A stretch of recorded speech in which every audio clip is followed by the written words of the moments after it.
Well, good morning. My name is Tim Vandentoren, and I'm the owner of United Properties of West Michigan. And I wanted to do a video because we are getting a lot of questions from potential owners, current investors on whether or not you should rent or sell. So we created a nifty tool on our website. Just wanted to show you how to get there. If you start at our website, www.rentupm.com, navigate over here to Owner Resources and click Rent versus Sell Calculator, and that will bring you to this screen here. So this is the rent versus sell calculator here that you can use. And I just wanted to go over the numbers here on the side here just to give you an example of what we're looking at. This particular house is one of those houses that we're running into quite frequently now, where the owner is saying, hey, I have a 2.75% interest rate, or I have a 3% interest rate. I don't want to get rid of that, but I have to move, and so I don't know what to do. So here's where you can answer that question for yourself. Obviously, we'd love to help you with that, but make sure you have an unbiased opinion and do that. Plug these numbers in for yourself here. So this particular home is worth $475,000.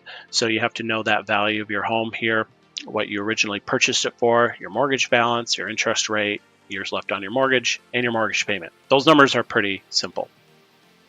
What you may not know is what your potential rent is. So you may have to contact us or do some online comparables to determine that. But for the sake of this example, we're projecting the rent at $3,000. We actually think it could go up to 32 or 33, but we're trying to be conservative on this. So we put 3,000 here. Our average rent growth is 3% a year. Average vacancy is 5%. That actually might be a little bit on the higher end. This is a nice house. We usually see tenants stay 2 to 3 years, and so that might be a little bit high, but for sake of this calculation, let's just leave it here. Management fee of 8%. Again, if you're, for us specifically, if your property rents for over $1,300 a month, we also offer a $99 a month option. At least currently we do. So if that would change this number quite significantly, but I'm just going to leave it at 8% because that's pretty standard. 8 to 10% is actually very standard among property managers. So just know that that number could change a little bit and it could have some major impact, and we'll look at that here later. Maintenance as a percentage of annual rent. So basically, this house is a newer construction house, higher valued. Maintenance costs are going to generally be lower because you're going to have a better tenant, higher paying tenant, etc. So on the next example, we'll adjust that. Property taxes, insurance, HOA, etc. I'm just going to delete this here. I put that in there, but since we're got some other higher fees here, let's just leave that out. We're going to assume that the home appreciates at 4%. National average is 3 to 5, so I threw it in the middle there at 4.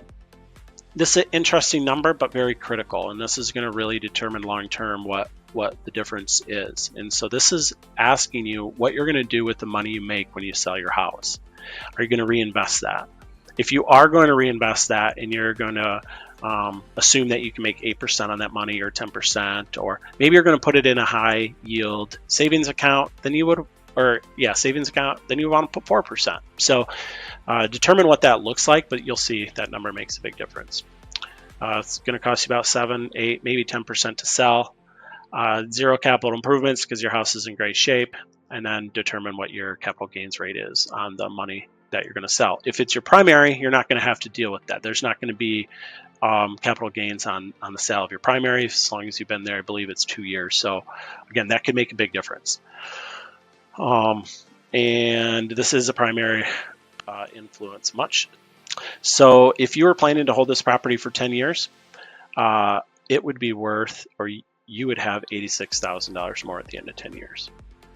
I like to look at 5 years because this is, I don't know, a lot of investors have a shorter turnaround time than they anticipate when they purchase a house. I'm a very long-term investor. I don't like to sell anything. I've sold very few of my personal investment properties, so I'm longer out here, but you can see how that changes. So if it's shorter or longer.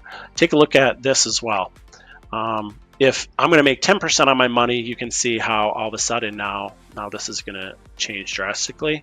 If I'm going to put this in a 4%, you're going to see how major the money that you're making will go to work for you here. So again, this all has to do with the equity you have in your house, so you can make some changes there. But let's assume for this sake 8%. Now let's just see what the number does if we go 3,200 here. Just ticks up a little bit. Let's go back down here and see what it looks like.